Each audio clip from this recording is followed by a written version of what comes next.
আলহামদুলিল্লাহ। ভাই সাথীদের কাছে অনুরোধ, নিজেরা নিজেদের জায়গাটাকে বেছে নিয়ে বসে পড়ুন, অন্যের জায়গাকে আটকে রাখবেন না, আর অন্যের জায়গা দখল করে রেখে বাকি সাথীদের কষ্ট দেবেন না। দ্বিতীয় কথা, যারা দরজার কাছে দুদিকে দাঁড়িয়েছেন তাদের কাছে অনুরোধ, হয় আপনি ভিতরে চলে আসুন, তা না হলে পিছনের সাথীকে ভিতরে পাঠিয়ে দিন। দরজাতে এমনি করে জাম করে দাঁড়ানোটা মোটেই বাঞ্ছনীয় নয়। যদিও এক একজন ভিতরে আসার ইচ্ছা আছে, আপনাদের জন্য তারাও আসতে পারছে না, কারণ মজলিসের ভিতরে অনেকটা জায়গা আছে। আপনারা ভিতরে চলে আসুন, ওখান থেকে বলছি ভিতরে চলে আসুন, সামনে জায়গা রয়েছে, চলে আসুন। জুতো পরে কিংবা জুতো খুলে নিয়ে যেমন খুশি ভিতরে চলে আসুন। ভিতরে জায়গা রেখে যারা সামনে ফাঁকা রেখেছে তাদের প্রথম ওইভাবে বসাটাই ভুল হয়েছে। সেজন্য সাথীদের বলবো, সাইডে জায়গা ছেড়ে দিন, ওরা চলে যাবে, ওই ভিতরে চলে যাবে, এখানে এইভাবে দাঁড়াবেন না। এটা একেবারে অমাননীয়, অবাঞ্ছনীয়, বেয়াদব। অল্প সময় কথা হবে, আমি অসুস্থ মানুষ, যার কারণে আমাকে শেষ সময় এনেছে, অল্প সময় কথা বলে ছেড়ে দেবো।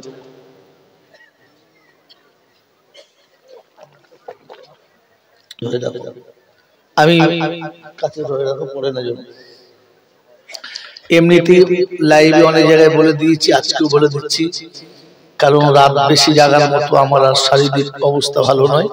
সেজন্য সাথীদের বলছি, এবং গোটা মেদিনীপুর জেলা, সারা পশ্চিমবাংলার লোক শুনছে যে ভাই যারা জলসা আগামীতে দাওয়াত করবেন তাদের কাছে বলা রইল, 8টা থেকে 10টা, খুব বেশি 11টা, তার বেশি যাওয়ার মতো আমার মানসিকতা নেই। যদি এই টাইমের মধ্যে নিয়ে কথা বলাতে পারেন তাহলে দাওয়াতে নেবেন, আর তা না হলে আমাকে বাদ দেওয়াটাই ভালো।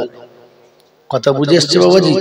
সেজন্য আল্লাহ যতটুকু বলাবে ততটুকু শোনেন, আর তার উপরে আল্লাহ আমাকে আমল করাক, আপনাদের আমল করাক। সকলে বলে আল্লাহুম্মা আমিন।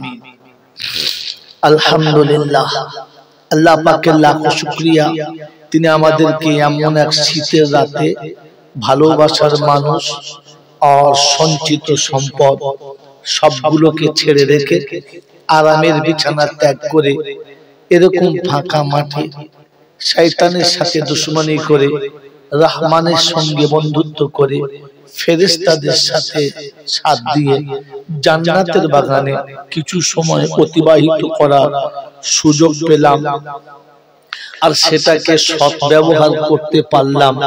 এজন্য মুক্ত কণ্ঠে কৃতজ্ঞতা স্বীকার করে বলি আলহামদুলিল্লাহ। সত্যি প্রশংসার একমাত্র মালিক হলো আল্লাহ।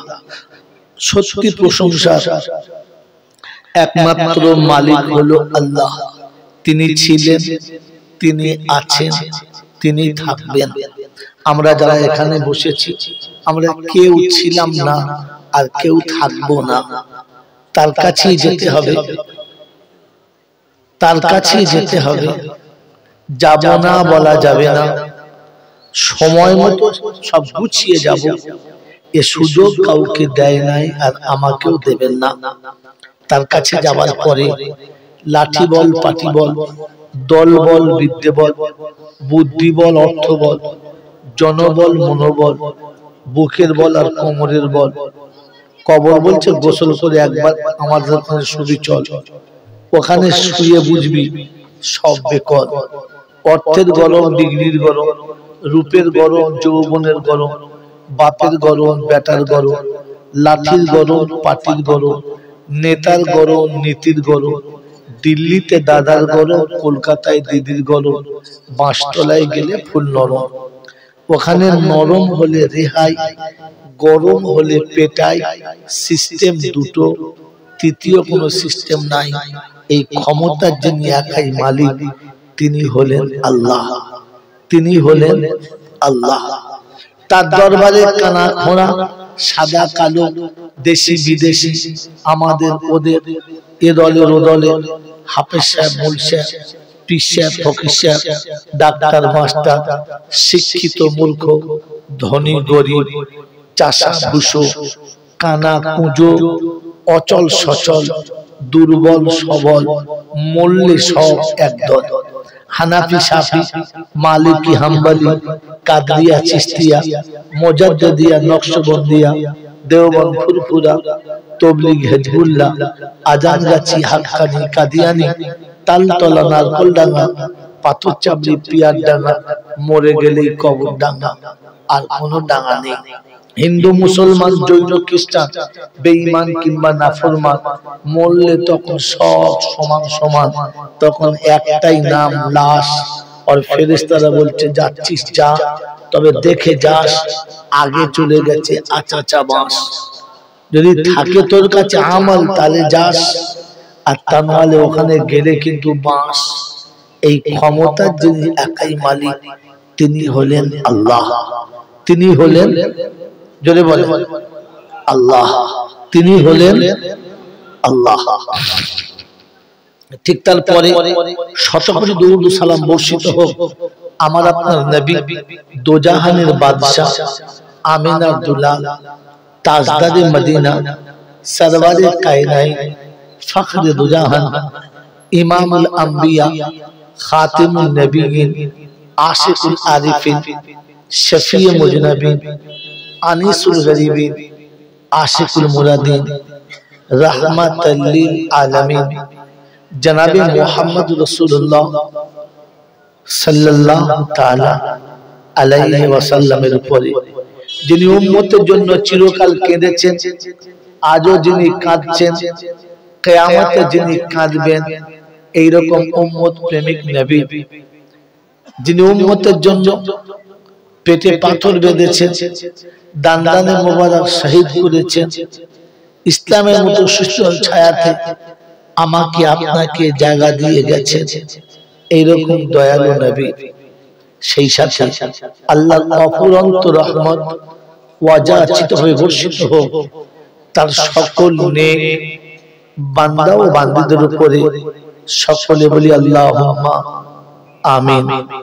मेरे मोहतरम दोस्तों, बुजुर्गों, अल्लाह वाला भाईरा, ज्ञानी जनेरा, बुद्धिजीवीरा, আল্লাহ আপনাকে আমাকে যে জায়গায় এনেছেন এই জায়গার কদর করার তৌফিক দান করুক, বলুন আমিন। গুটিগত কথা জিজ্ঞাসা করে নিন, তারপরে কথা শুরু করি। আমরা এই মুহূর্তে কোথায় বসে আছি? তাড়াতাড়ি বলেন ভাই, কোথায় বসে আছি বলেন, জোরে বলেন। জান্নাতের বাগানে। ভাই মুখ খুলে কথা বলেন। যদি কথা বলেন তাহলে কিছু নিয়ে যেতে পারবেন, আর যদি মুখ বন্ধ করে বসে থাকেন তাহলে আপনাকে মুখ বেঁধে বাড়ি যেতে হবে। এখানে যারা মুখ খুলবে না কবরে তাদের মুখ খুলবে না, আর কবরে যাদের মুখ খুলবে না জান্নাতের দরজা তাদের জন্য খুলবে না। এটা বুঝিয়ে ফের জলসা শুনুন। তো এই মুহূর্তে আমরা বসে আছি কোন জায়গাতে? জোরে বলেন, জান্নাতের বাগানে। বলেন এই জান্নাতের বাগানে আমরা যারা বসে আছি, মেরে মোহতরম দোস্তর বুজুর্গ, খুব ভালো করে ভাবেন, আমরা জান্নাতের বাগানে বসে আছি। এখানে নামাজি বেশি না বেনামাজি বেশি? বলেন বেনামাজি বেশি। যতগুলো এর ভেতরে শ্রোতা বসে আছে তাতে নামাজি আর বেনামাজি মাপ কাটি দিলে বেনামাজি বেশি, হ্যাঁ না বলে? অতএব জান্নাতের বাগানে বসে আছি, সব কথা বেনামাজি বেশি। ধারণা কি হচ্ছে? এখানে যখন ঢুকে পড়েছি ওখানেও ঢুকে পড়বো, অসুবিধা হবে না। আজকে জান্নাতের বাগানে যারা বসতে পেয়েছি সেদিনও জান্নাতের বাগানে বসে যাব, এই মিথ্যা ধারণাটা এখান থেকে ভুলে যাওয়ার জন্য জলসাতে আসা। মেরে মোহতরম দোস্তর বুজুর্গ, জ্ঞানীজনেরা, সুধী মানুষেরা, আমাদের বাড়ির পাশে স্টেডিয়াম আছে। প্রতিদিন বিকালবেলা খুব ভালো ফুটবল খেলা হয়। গোটা পাড়ার ছেলেরা চারিদিকে বসে দেখে। কানা যায়, খোঁড়া যায়, ভেঙ্গুরু যায়, সবাই যায়। নারীতে যায়, পুরুষে যায়, দেশের লোক যায়, বিদেশের লোকেরা যায়, হিন্দু যায়, মুসলমান যায়, ছোটরা যায়, বড়রা যায়, সবাই বসে গ্যালারিতে খেলা দেখে। কিন্তু মেরে মোহতরম দোস্তর বুজুর্গ, সবাই জানে আমাদের গ্রামের মাঠ আর আমাদের পাড়ার ছেলেরা খেলে, বাইরের টিম খেলতে আসে, অতএব সবাই দেখতে যায়। যেদিন একাদশের টিমের খেলা হবে, যেদিন কলকাতা থেকে বড় বড় টিম আসবে আর ফাইনাল খেলা হবে, সেদিন দেখবেন গেট বন্ধ। সবাই খেলা শুরু টাইম হয়ে গেছে, মাইকিং চলছে, ভাই খেলা শুরু হয়ে গেছে, রেফারি মাঠে নেমে গেছে, হুইসেল পড়ছে, চারিদিকে মানুষ টিম টিম করছে, যে আসছে দেখে গেট বন্ধ, ভাই খুলুন খেলা দেখবো। বলছেন না, খেলা দেখবো হবে না। বলে কেন? টিকিট লাগবে। প্রতিদিন সকালবেলা সন্ধ্যেবেলা আসি, সবাই মিলে খেলা দেখি, ছেলে মেয়ে বুড়ো মিলে সবাই দেখি, চলো আজকে ঢুকবো। তো সেদিন দরজার গার্ড বলবে, যা করেছো করেছো, ওটা তোমাদের জন্য ঠিক ছিল, আজকের কিন্তু বিনা টিকিটে ঢুকতে দেওয়া হবে। জোরে বলে হবে না। মেরে মোহতরম দোস্ত বুজুর্গ জ্ঞানী সুধী মানুষেরা, আপনাকে সারা বছর বিনা টিকিটে খেলা দেখিয়ে দেখিয়ে খেলার লোভ ধরিয়ে দিয়েছে। খেলা না দেখলে থাকতে পারবেন না, আপনার মাথায় নেশা ঢুকে গেছে। এখন আপনাকে ওই মাঠটাতেই ঢুকতে গেলে এখন বিনা টিকিটে ঢোকা যাবে। এই হাবাচা ভাই চুপ করে বসুন, আর যাও যাও।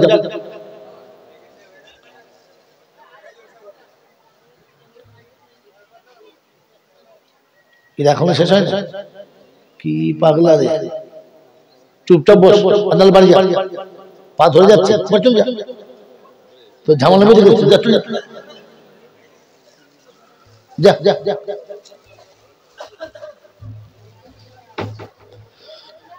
मेरे मोहतरम दोस्तों बुजुर्ग আল্লাহ ওয়ালা ভাইরা, জ্ঞানীজনরা সুধী মানুষেরা, শোনাচ্ছিলাম যে বিনা টিকিটে সেদিন আর ঢুকতে দেবে।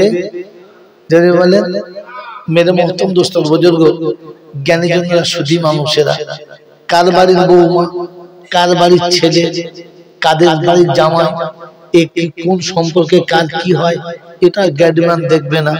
গেটম্যান দেখবে যে হাতে টিকিট আছে কিনা।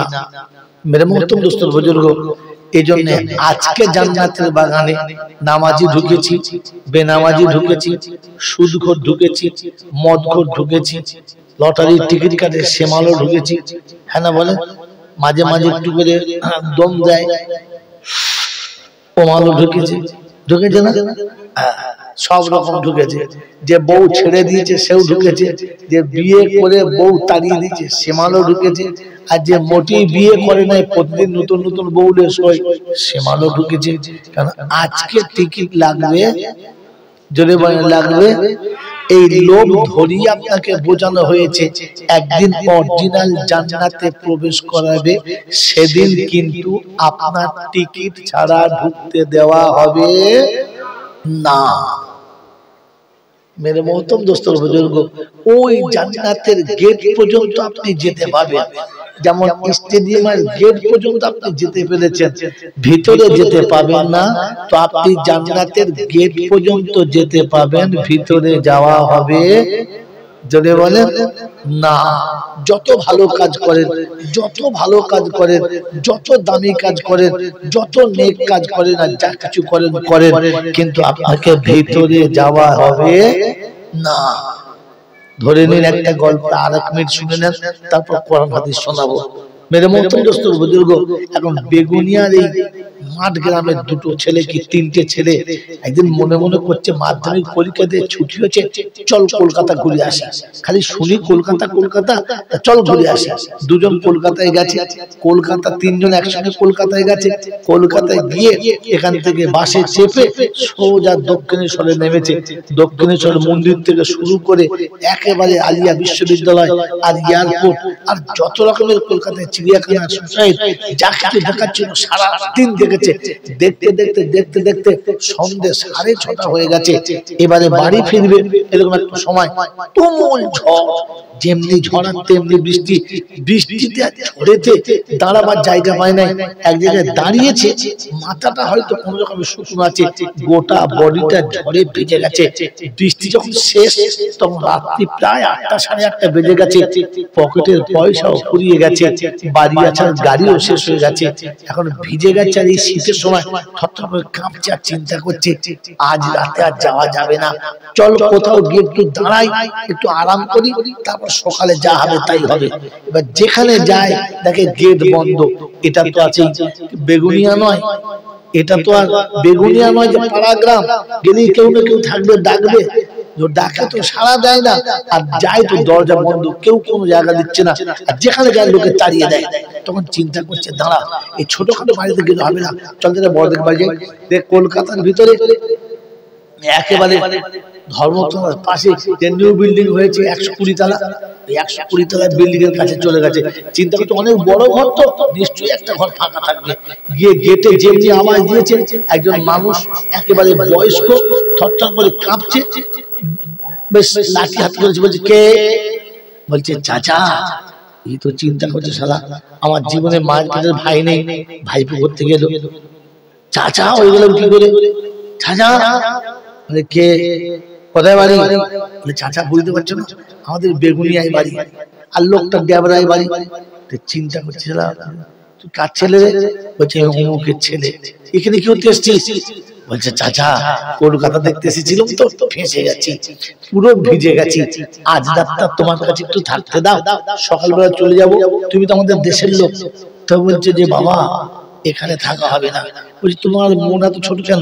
এতগুলো ঘর, একটা ঘরে একটু দেওয়া যায় না? বলছে তোর বাবারও ঘর? তোর বাবারও ঘর নয়, আমার বাবারও ঘর নাই, আমি এখানে আছি। তা তোরা দেশের ছেলে, বিপদে পড়েছিস, কি করি বলদিনি? ঘর একটা আছে কিন্তু অসুবিধা। বলে কি? বলে সেই উপরে আছে। বলে যেখানে হলেই হবে, কোন রকম রাতটা কাটায়। বলে ঠিক আছে তবে যা, একদম ছাদের উপর গিয়ে দেখবি তার ছোট্ট ঘর আছে সুন্দর, ওই ঘরটা থাকবে। বলে হ্যাঁ ঠিক আছে চলো। কতলা বললাম? 120 তলা। কত? 120 তলা। মেরে মতন দোস্ত বুজুর্গ, এত ভিজে গেছে, রাত হয়ে গেছে, শীতে রাতে কষ্ট হচ্ছে, তো চিন্তা করছে 120 তলাকে চাপা যায়? লিফটও বন্ধ হয়ে গেছে, আর সিঁড়ি দিয়ে চাপতে হবে। হাঁটতে হাঁটতে পা বিরক্ত লেগে গেছে। তখন বলছে শোন, শুধু হাঁটলে চাপা যাবে না, একটা গল্প বল। কি গল্প বলবি? 3 জনা ভাগ করে 40 তলা করে গল্প এক একজনা। বলে ঠিক আছে। প্রথম গল্প শুরু করেছে একজন, বলছে আমি গল্পটা বলি শোন। বলে কি? আমার গল্প যতক্ষণ শেষ না হবে ততক্ষণ তোকে শুনতে হবে। বললে হ্যাঁ ঠিক আছে। মেরে মহতম দোস্তের বুজুর্গ শুরু করেছে গল্প। দেশের কুকীর্তি, রাজনৈতিক দলেরা, নেতারা হারামি, ওদের বাপেরা হারামির বাচ্চা, ওদের ছেলেগুলো কুত্তার বাচ্চা, এই মানে সে একটা থেকে গালি দিয়েই যাচ্ছে আর চাপছে ঝাঁঝে ঝাঁঝে। যখন 8 তলা পেরিয়ে গেছে তখন বলছে আমার শেষ হয়ে গেছে, তুই ধর। তো দ্বিতীয় জন বলছে শোন শোন, নেতাদের কি বলবি, আমাদের বাপ দাদা কি কম হারামি? সারা একটা ছেলে সব দেয়, একটা ছেলে কিছু দেয় না, মেয়েদের সম্পত্তি মেরে দেয়, জামাইদের কিছু দেয় না। এও গালি দিতে একেবারে 119 তলায় চলে গেছে, আর 1 তলা বাকি। তখন সেই আরেকজন বলছে ভাই আমারটা শোন। ব্যাখ্যা আছে, তোকে আর বলতে হবে না, তুই শুয়ে শুয়ে বলবি। বলছে আরে শোন না। বলে কি? শোন। বলছে না দাঁড়া, ছাদে চলে যায়। ছাদের উপরে চলে গেছে। বলছি এবার শোন। বলছে বল। বলছে ওরে সে দরজার চাবি আনা হয় নাই। ছাদে চলে এসেছি কিন্তু দরজা জোরে বলে উপরে গিয়ে দেখে নিচে হাওয়া চালানা, উপরে হাওয়া হুক চলছে, দাঁড়ানো যায় না। আবার 120 তলা নেমে চাবি নিতে হবে। তখন উপর থেকে বলছে ঝাম মেরে নিচে পড়ে যান, ঝামেলা একদম শেষ হয়ে যাবে, আর চাবি লাগবে না। মেরে মহতম দোস্তর বুজুর্গ আল্লাহ ওয়ালা ভাইরা, মানুষকে দান করেছেন, লোককে দিয়েছেন, প্রতিবেশী ভালোবেসেছেন, ভালো কথা বলেছেন, ভালো কাজ করেছেন, রাস্তা করেছেন, লোকের লোন দিয়েছেন, অনেক কিছু ভালো কাজ করেছেন।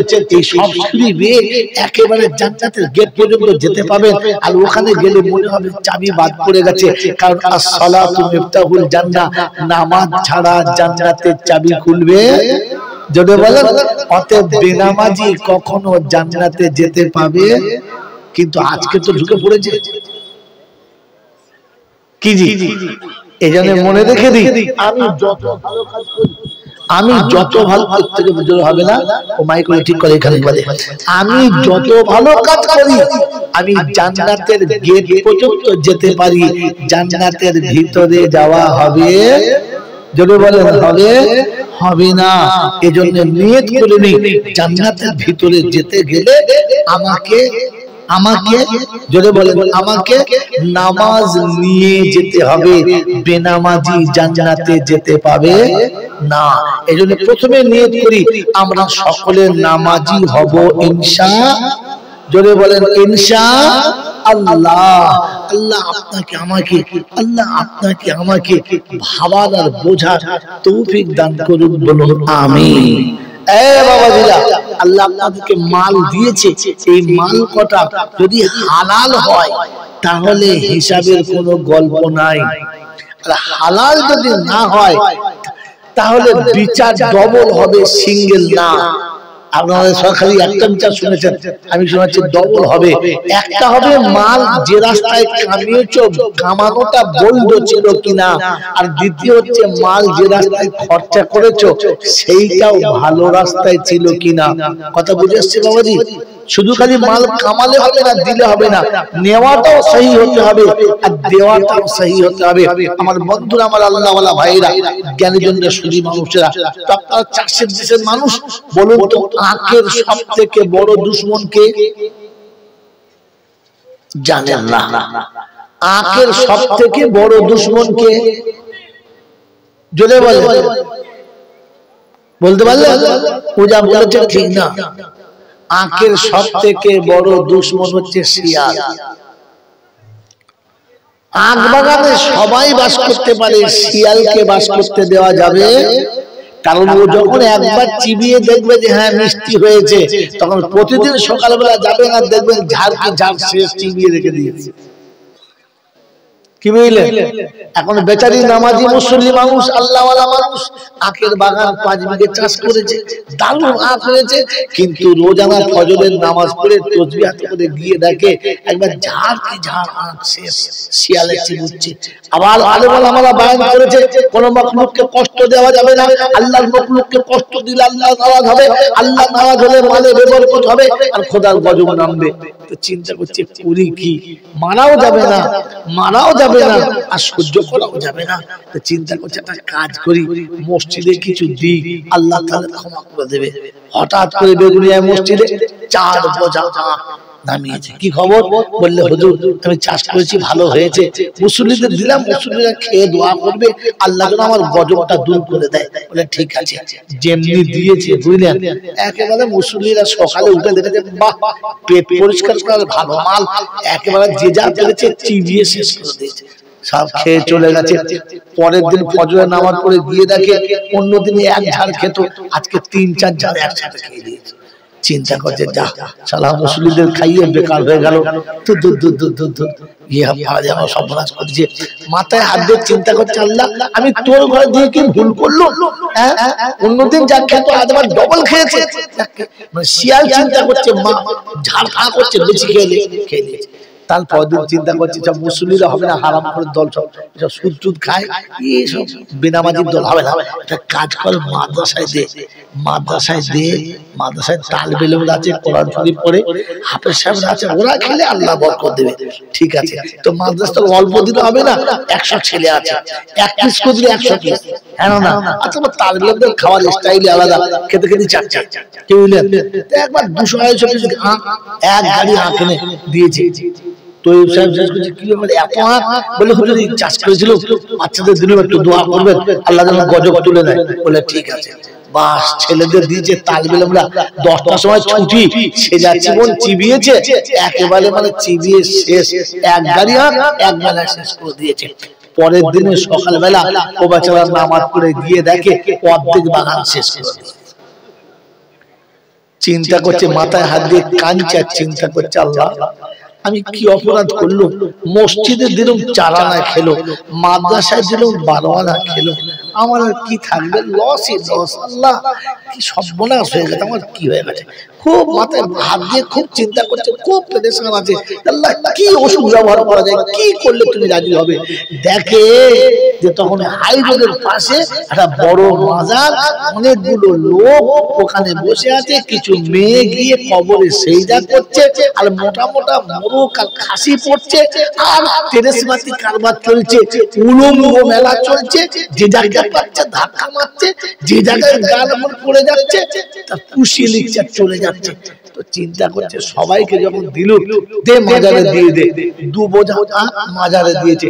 মাজারের ফকির সাহেব আখ পেয়ে মাওলা আলী ভেজ মাওলা বলে ভেজে দিয়েছে। বাস সকালবেলা ফজরের নামাজ পড়ে গিয়ে দেখে একটা আখ আর শিয়ালে খায় নাই, আখের বাগানে একটাও শিয়ালও নাই।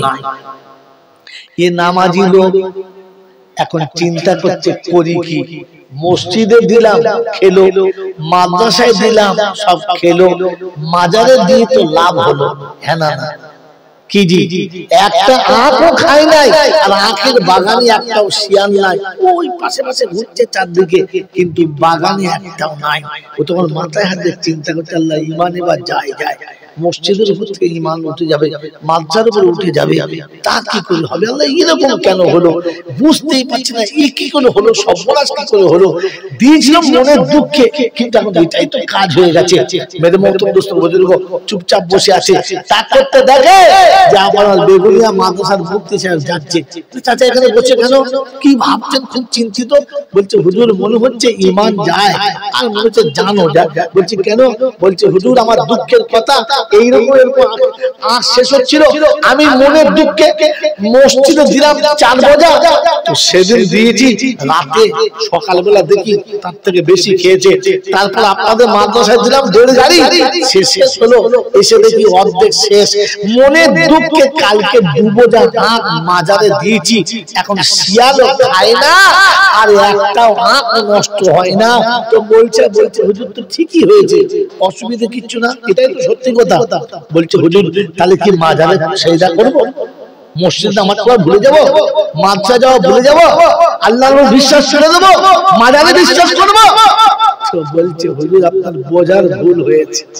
বলে কি, বলে ঘটনাটা সত্য কিন্তু আপনার বোঝার ভুল হয়েছে। বললে কি, বলে পৃথিবীতে যত মখলুক আছে সবাইকে খাওয়ায় কে, আল্লাহ। হালাল খাওয়ায় না হারাম খাওয়ায়, জোরে বলে, হালাল খাওয়ায় আল্লাহ, কাউকে হারাম খাওয়ায়, শুধু হারামিরা মাঝে মাঝে হারাম খায়, আল্লাহ হারাম খাওয়ায়, জোরে বলে আল্লাহ হারাম খাওয়ায়। নমুনা কি বলেন, আজ পর্যন্ত জলসা শুনে শুধু আপনাদের হাফ মৌলবীর বেশি মৌলবী হয়ে গেছেন, মোড়ের মাথায় বসে বসে বলে মৌলবীরা বলবে কি, সব জানি আমরা, আমরা কি কম বুঝি নাকি যে আল্লাহ হারাম খাওয়ায় না, তার নমুনা কি কিছু জানেন না। এরপরে মাঝে মাঝে আমার ভাবনা জানছিলাম মৌলবীর কাছে শিখতে, মৌলবীতে বেশি জানে, হ্যাঁ না না, আপনি যে নিরক্ষর, আপনি যে ইসলাম সম্পর্কে একেবারে মূর্খ, তা না হলে মুখ খুলতে পারতেন। বলেন আল্লাহ যে হারাম খাওয়ায় না, তার নমুনা কি, বলেন আল্লাহ হারাম খাওয়ায় না, তার নমুনা কি? আরে তোমাকে আমাকে যেখানে বানিয়েছে হারামের আড়তের ভিতরে,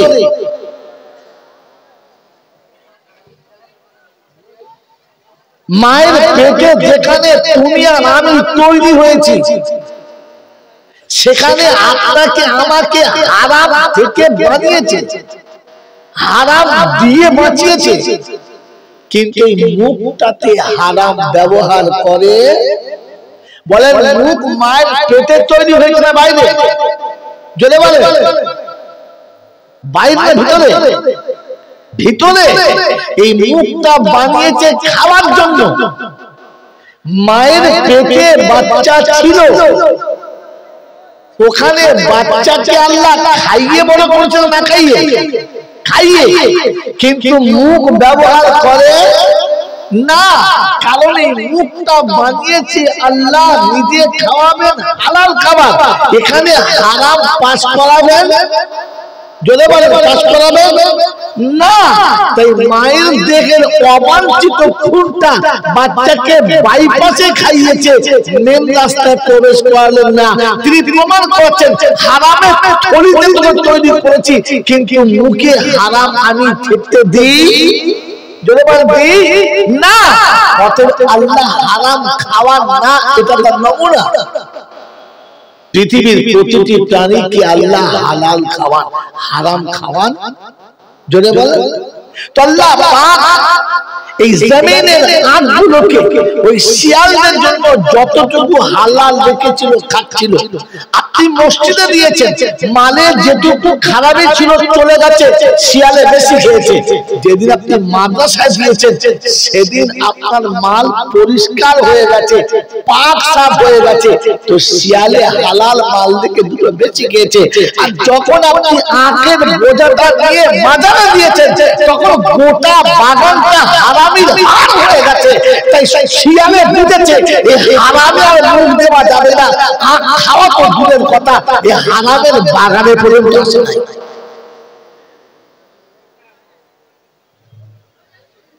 কথা বুঝে এসেছে? হ্যাঁ না না বলেন। যদি আপনি হারামের আড়ত থেকে বাঁচতে চান তো তাহলে মাল থেকে কিছু একটু মসজিদ মাদ্রাসায় দেন। যাদের পয়সা, যাদের অর্থ, যাদের জমি, যাদের টাকা আল্লাহ দেওয়ার পরে রাসূলের রাস্তায়, কোরআনের রাস্তায়, মসজিদ মাদ্রাসায় লাগে নাই, ও যত বড় পীরের বাচ্চা, পীরজাদা হোক আর হারামজাদা, ওর মালটা হারামে ভরা, ওর মালটাকে হালাল করতে গেলে এটা রাস্তা যেখানে দিয়ে হালাল করার কথা ছিল। এবারে ভাবেন আমার মাল গেছে না যায় নাই, আমি মাল দিয়েছি না দিই নাই।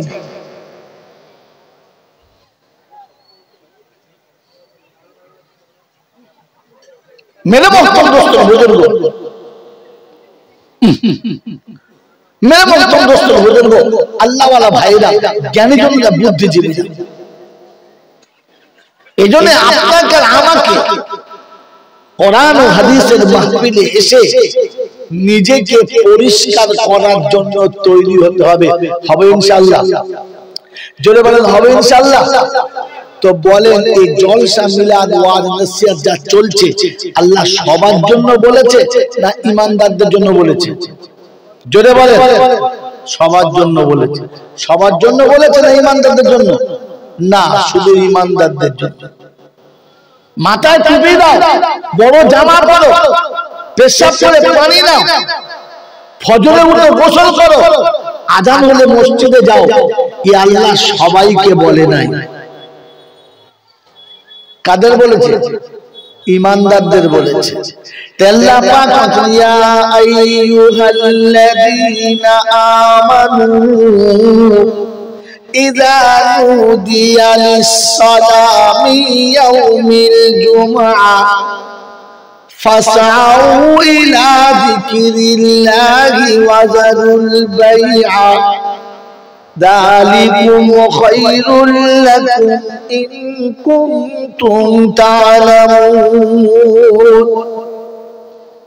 ও ঈমানের দাবি করনেওয়ালারা, যারা ঈমানদার বলে দাবি করো, ঈমানের দাবিদাররা তোমরা শোনো, আমি যখন তোমাদেরকে জুমার দিনে ডাকবো, ইহুদিকে আমি ডাকবো না, খ্রিস্টানকে আমি ডাকবো না, নাসারাকে আমি ডাকবো না, জৈনকে আমি ডাকবো না, বাউরি বাগদিকে ডাকবো না, দম চামার মুচিকে ডাকবো না, যারা ঈমানের দাবি করো তাদের ডাকবো।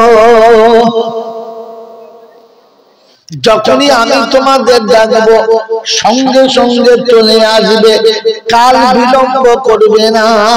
চাষে থাকলে চলে আসবে, ব্যবসায় থাকলে চলে আসবে, অফিস ছেড়ে চলে আসবে, আদালত ছেড়ে চলে আসবে, মেশিন থেকে আসবে, কলকারখানা থেকে আসবে, মিল ফ্যাক্টরি থেকে আসবে, যে জায়গায় যে অবস্থায় থাকো, ফাসাউ ইলা যিকরিল্লাহ, সঙ্গে সঙ্গে চলে আসবে। ফাসাউ ইলা যিকরিল্লাহি ওয়া যারুল বাই'a, সব ব্যবসা তুমি ত্যাগ করে দেবে। আমি আল্লাহ পাক শুনিয়েছি ঈমানদারদের জন্য। অমুসলমানেরা, আল্লাহ ওয়ালারা, এখানে বসে আছি ঈমানদাররা বেঈমান বসে আছে, জিজ্ঞাসা করলে অবস্থা খারাপ, বক্তা ফিরে বাড়ি যেতে পাবে না, কারণ সব ঈমানদার বসে আছি। হ্যাঁ না না? জোরে বলেন। এ বাবাজিরা, যারা আল্লাহকে বিশ্বাস করি, ঈমানদার বলে দাবি করি, এরকম কজন আছি হাত তুলি। যারা রাসূল বিশ্বাস করি, কজন আল্লাহকে বিশ্বাস করি হাত তুলি। কে তুলে না একবার দেখেন। আয় বাবাজি, কানা তুলেছে, কোনা তুলেছে, হাত নামান। আপনাদের হাত তোলাতে আমি সুবহানাল্লাহ বললাম না, নারায়ে তাকবীর বললাম না, জিন্দাবাদ কুলু আল্লাহ বললাম না। কারণটা কি জানতে চাইবেন না? আমার বাবাজিরা, আমার শোনাচ্ছেন বন্ধুরা, আপনি ঈমানের দাবি তো করেছেন, ভেতরে ঈমান আছে কিনা এটা বসার জন্য মেশিনের নাম কি? কোন মেশিনটা ধরলে বলে দেবে আপনার কাছে চুরির মাল আছে কিনা। আপনি চেক করতে পাস হবেন। যত মেশিন আছে ধরতে পারবে না, কিন্তু চেকিং মেশিন আলাদা। ছোট্ট মেশিনটা বডিতে দিলে ট্যাঁকলি আওয়াজ দেবে, লাইটটা তখন লাল হবে, কোম্পানি তখন বুঝে নেবে মাল কিছু বাইপাস করছে। যদি সহজে দেখা না দেন তো উলঙ্গ করে আপনার চেক হবে। না না, কি বলেন জি? আপনার জামাতে পাচ্ছে না, পায়জামাতে পাচ্ছে না, পকেটে যখন পাচ্ছে না, তখন বলবে মালটাকে ইনডোর রুমে নিয়ে চলো, চারিদিকে দরজা বন্ধ করো, লাইটটা অন করো, এবার জানলাটা শুধু খুলে দাও, দেখো কোন মেশিনের পাশে কোন মেশিন ঝুলানো আছে। কারণ মেশিন বলছে এখানে মাল আছে। ও মুসলমানের ছেলে, আপনি ঈমানদার, ঈমানের দাবি করেন, ঈমান আছে কিনা কোন মেশিনে চেক করবে? আল্লাহর নবী বলে গেলেন, তারাকতু ফীহি আমরাইন, কিতাবুল্লাহ ওয়া সুন্নতি। আমি রাসূল চলে যাচ্ছি উম্মত তোমাদের জন্য দুটো মেশিন রেখে যাচ্ছি। লাউ তামাসসাকতুম বিহিমা, তোমরা যদি ও দুটো ধরে নাও, লাম তাযিল্লু ইলা ইয়াউমিল কিয়ামাহ, কিয়ামত পর্যন্ত তোমরা কখনো লজ্জিত হবে না, তোমাদের কেউ লজ্জা দিতে পারবে না, তুমি কোনোদিন ঠকবে না, তোমাকে কেউ ঠকাতে পারবে না। আমার বাবাজিরা, আমার আল্লাহ ওয়ালা ভাইরা, আমার বেগুনিয়ার বন্ধুরা, আমার সোনামণি মায়েরা, বোনেরা, আল্লাহ পাকের পেয়ারা নবী শুনিয়ে দিয়ে গেলেন, আমি মেশিন দুটো রেখে যাচ্ছি, একটা আল্লাহর কালাম রেখে গেলাম, আমি নবী আমার সুন্নাত রেখে গেলাম। ওই মুসলমানের ছেলে, আল্লাহর নবী শুনিয়ে দিয়ে চলে গেছে, মান রাআ মিনকুম মুনকারান ফালিয়ুগাইয়ির বিয়াদিহি, ফাইন লাম ইস্তাতি ফাবিলিসানিহি, ফাইন লাম ইস্তাতি ফাবি কলবি, যালিকা আযাবুল ঈমান। হাবিব শুনিয়ে দিয়েছেন। ও মুসলমানের ছেলে, শুনে রাখো, আমার বন্ধুরা, আমার আল্লাহ ওয়ালা ভাইরা, জ্ঞানী জনেরা, বুদ্ধিজীবীরা, জান্নাতের বাগান লেগেছে, মানুষ 10,000 টাকা দিয়েছে, 5,000, 2,000, 1,000 টাকা দিয়েছে, জান্নাতের বাগান বিক্রি হচ্ছে। হচ্ছিল না একটু আগে? কি হচ্ছিল? কথা বলে 10,000 টাকাতে জান্নাতের বাগান, 5,000 টাকাতে জান্নাতের বাগান। মনে চিল্লিয়ে মরে গেল।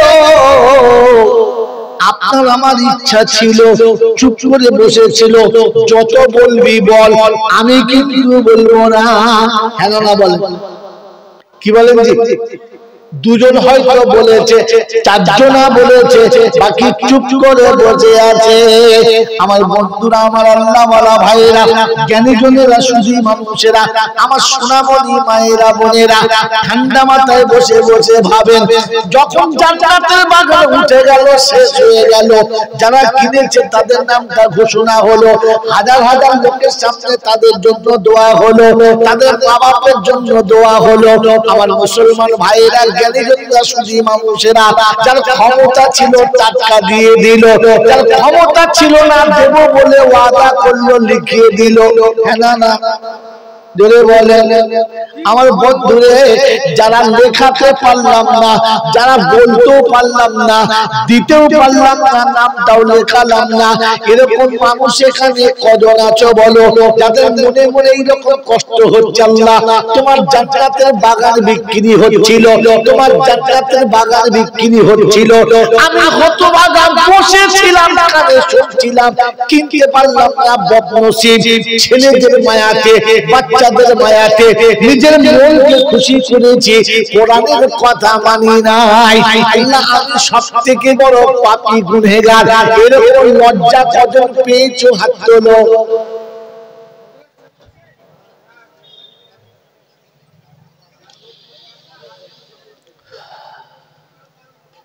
একজনও নাই। আচ্ছা আচ্ছা একজন আছে, একজন হাত তুলতে পারলো না।